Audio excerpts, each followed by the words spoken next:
I think the fate of the Trump administration historically will be determined by this. Whether or not there is a Taiwan semiconductor crisis at some point between now and the end of President Trump's term, and if it happens, how he deals with it.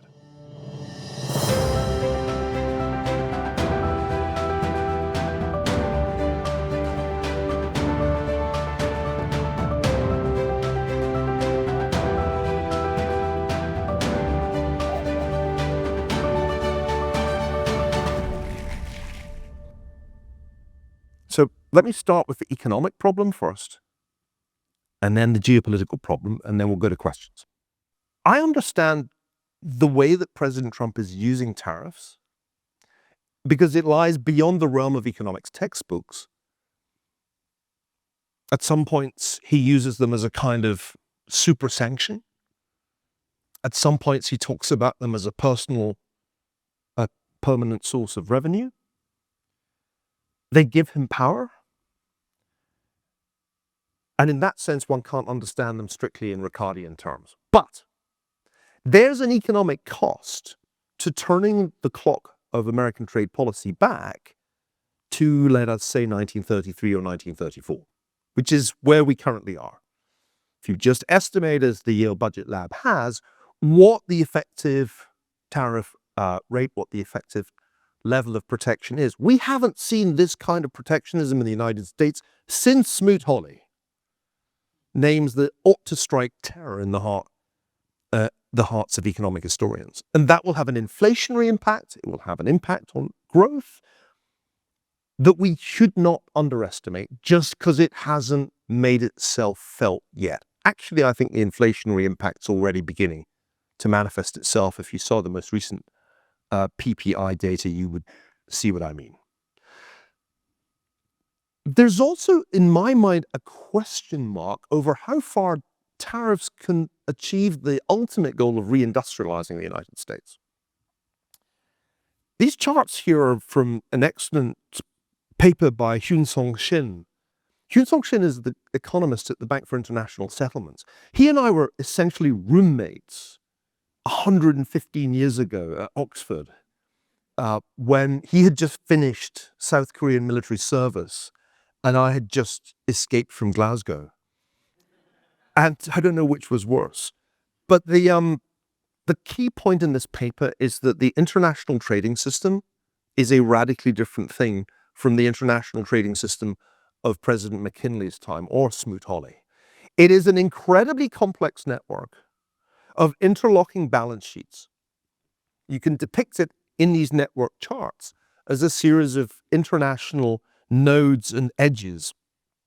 And I think the lesson already obvious from the first trade war is that tariffs are like this blunt instrument, and you kind of go bang onto the international network of trading arrangements, and it just reconfigures itself incredibly quickly. And it reconfigures itself in ways that optimize for the new regime that's been put in place. So after Trade War I, the Chinese goods arrived in the United States. They just arrived via Vietnam or India or Mexico. And some version of this will happen even with measures to try to penalize those who engage in transshipment of Chinese goods, because the network is too complex and adaptive a mechanism to be easily restrained by the policy tools of the 19th century. If we are worried about the United States' current account deficit, it will persist as long as we run a fiscal deficit of 6 to 7% of GDP at full employment. And no number of bilateral trade deals will change that. If we carry on with this fiscal policy, there will be a current account deficit because Americans will consume more than the rest of the world. That's why there's a relationship between the fiscal deficit, as this chart shows, and the current account deficit. That's the reality of economics.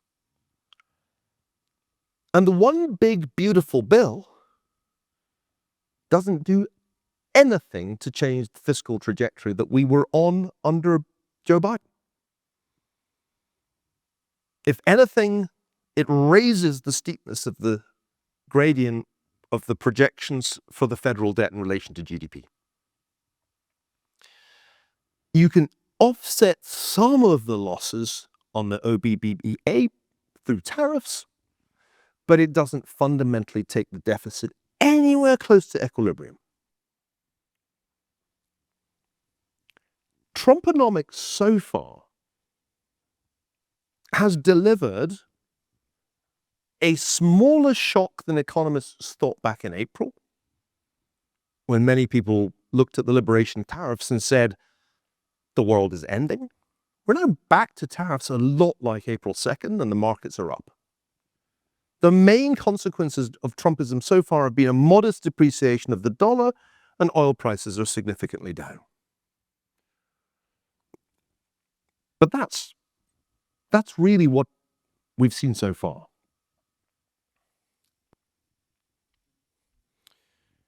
Another 1970s illusion for you. John Connolly was Treasury Secretary to Richard Nixon. He came up with the line, "Our currency, your problem." Ken Rogoff, my old friend from Harvard, has a new book out, "Our Dollar, Your Problem." It's just, to me, striking that in the long-term perspective, the dollar hasn't weakened that much.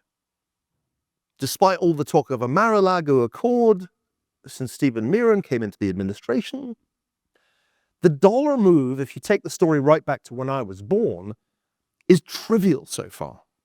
These are looking at effective exchange rates, which are the things that matter. We've seen big dollar moves in the 70s and big dollar moves down in the mid-80s. What we've seen to date is nothing like that. Now, it may yet come, but I begin to wonder if we're really going to see a weak dollar policy in addition to the tariffs. It hasn't materialized in the way that some people thought it would. I said there were two problems. I've told you the economic one. Now let's talk about the geopolitical one. You sometimes hear it said that Trump is attempting a reverse Nixon. Our colleague Russell Berman published an article with Karen Skinner making this argument a few months ago. What they mean is that what Trump is trying to achieve is a little bit similar to what Nixon achieved. By going to Beijing, Nixon exploited the Sino-Soviet split. It completely threw the Soviet Union onto the back foot that he would be prepared to cozy up to Mao Zedong. The theory here is that somehow Nixon is going to lure Putin away from Xi Jinping. Hence, reverse Nixon. You pitch the Russian leader, not the Chinese. Because these days, the Chinese are the senior partner and the Russians are the junior partner. That's the theory of reverse Nixon. I'm not sure how much President Trump really thinks about this himself, but I do know that he senses the possibility of deals with one or other of these guys as a solution to the geopolitical problem the US faces.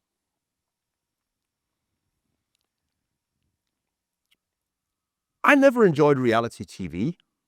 It's not my thing. Watching it happen in the Oval Office has been fascinating.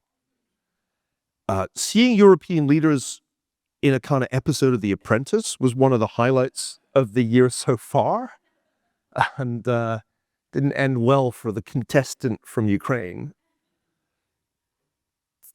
President Trump has power over Europe. He has real power over Europe because the Europeans, for the better part of 80 years, have relied on the United States for their security. That gives him leverage in all negotiations, including trade negotiations. That was why, at the NATO summit, Mark Rutte called him daddy, not entirely ironically, and that was why Ursula von der Leyen had to go to Turnberry and not quite but nearly kiss the ring. The Europeans are over a barrel. They don't have anything in the trade negotiations like the Chinese have rare earths. What are the French and the Germans going to impose export controls on that Americans would really care about? Wine? I just read that Americans have stopped drinking wine. In fact, they've stopped drinking. This is an alarming development. Nations are often at their most dangerous when most sober. So there's nothing on the trade side that the Europeans could do, and there's nothing on the national security side since they've been free riding on NATO all my life. And the extraordinary thing is that Trump has changed that. Love him or hate him, he's the first president ever to get the Europeans to make a significant commitment to the financing of NATO.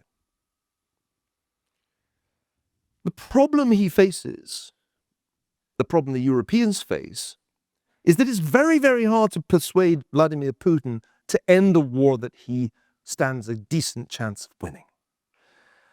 One chart, just to illustrate the point. The air raids that Ukrainian civilians have had to endure in the last several months are the worst of the war so far, by far.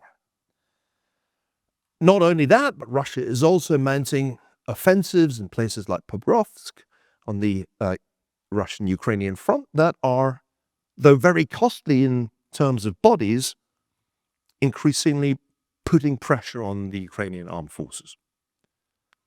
So it's not clear why these guys would oblige President Trump by getting a divorce, and why, under these circumstances, Putin would agree to peace in Ukraine.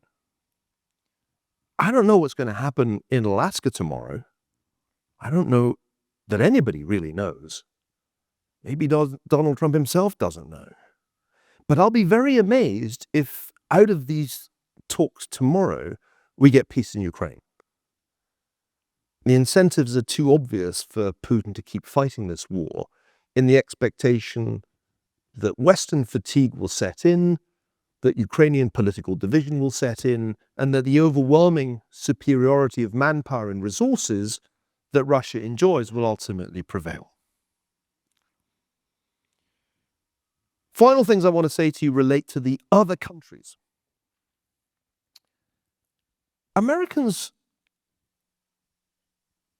they change the things they hate quite frequently. So we really kind of hated North Korea. Was kind of one of our favorite things to hate back in 2018. Now, who thinks about Little Rocket Man?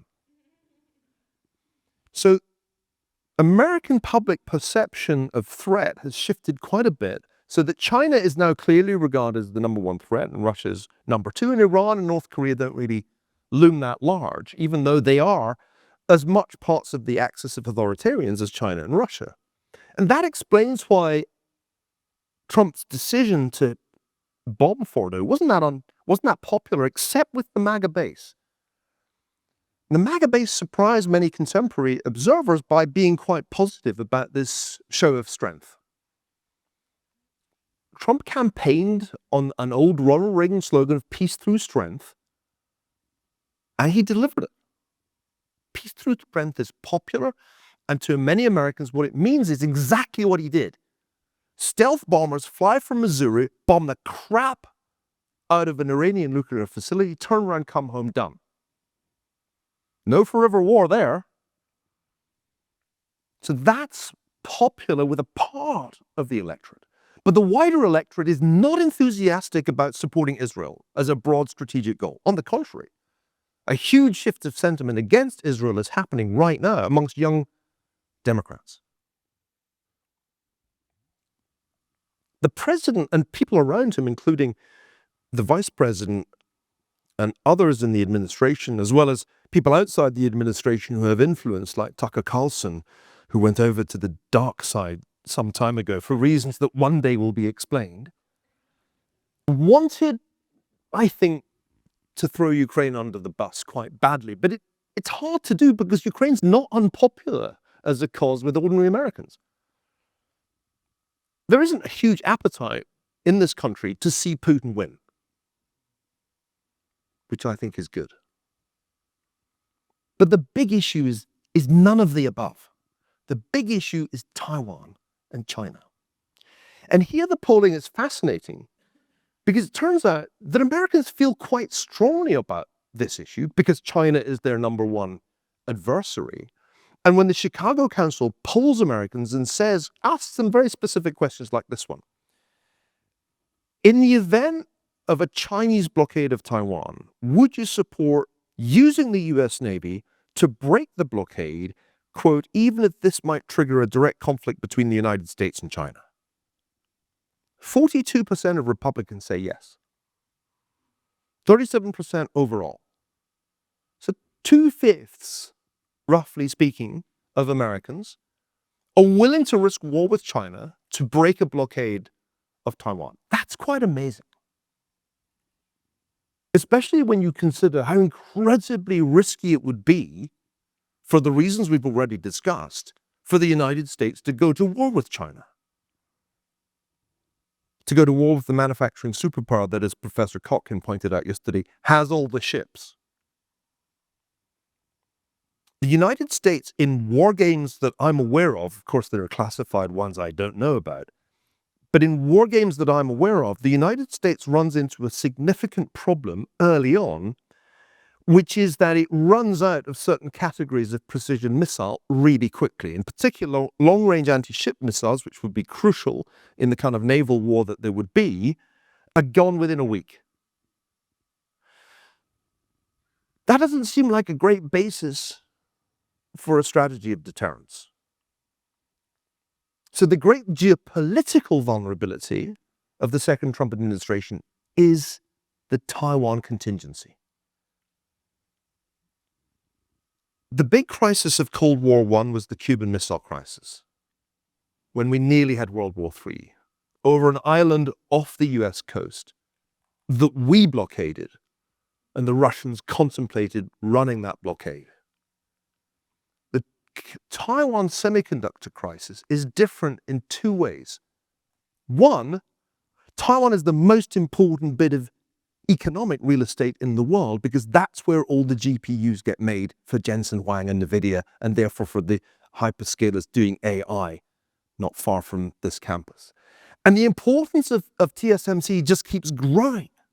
Whatever anybody may tell you, it's more important now in this ecosystem than it was a few years ago.